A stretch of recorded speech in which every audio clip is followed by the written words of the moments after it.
સુરત મહાનગરપાલિકાના દારૂડિયા કર્મચારીઓની સિંગણપોર ડભોલી પોલીસે ધરપકડ કરી કાયદેસરની કાર્યવાહી હાથ ધરી હતી.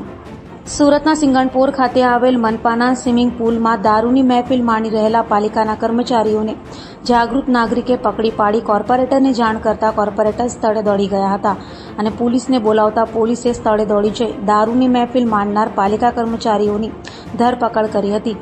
જ્યારે આ અંગે એસીપી એલડી ઝાલાએ જણાવ્યું હતું કે તરણકુંડમાં જ્યાં નાગરિકો બાળકો સ્વિમિંગ કરવા આવતા હોય એવી સરકારી ઓફિસમાં કર્મચારીઓની દારૂની મહેફિલ હરગીજ ચલાવી નહીં લેવાય. હાલ પોલીસે તમામની ધરપકડ કરી કાયદેસરની કાર્યવાહી હાથ ધરી છે. સાંજના 8:30 વાગ્યાના અરસામાં સિંગણપુર પોલીસને પોલીસ કંટ્રોલ રૂમ તરફથી એક સૂચના મળેલી કે સિંગણપુર વિસ્તારમાં આવેલ એસએમસીના સ્વિમિંગ પુલમાં અમુક કર્મચારીઓ મહેફિલનું આયોજન કરી અને દારૂનું સેવન કરે છે.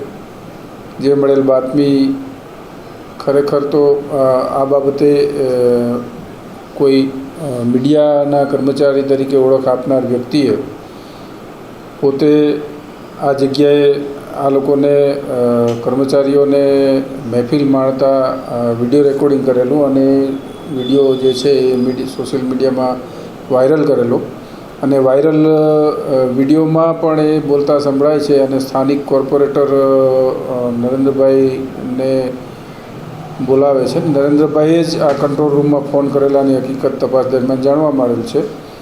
જે વર્દી આધારે સ્થાનિક સિંગણપુર પોલીસ સ્વિમિંગ પુલ ખાતે ગયેલી, જ્યાંથી એક પંકજભાઈ જોશી નામના કર્મચારીની નશા કરેલી હાલતમાં મળી આવતા કાયદેસરની કાર્યવાહી કરેલી અને અન્ય જે 4 કર્મચારીઓ જે છે એ પણ આ સ્વિમિંગ પુલમાં ઇન્સ્ટ્રક્ટર તરીકે ફરજ બજાવતા કર્મચારીઓ હતા, જેમના વિરુદ્ધ મહેફિલ અંગેનો ગુનો રજીસ્ટર કરી આગળની તપાસ હાથ ધરેલ છે.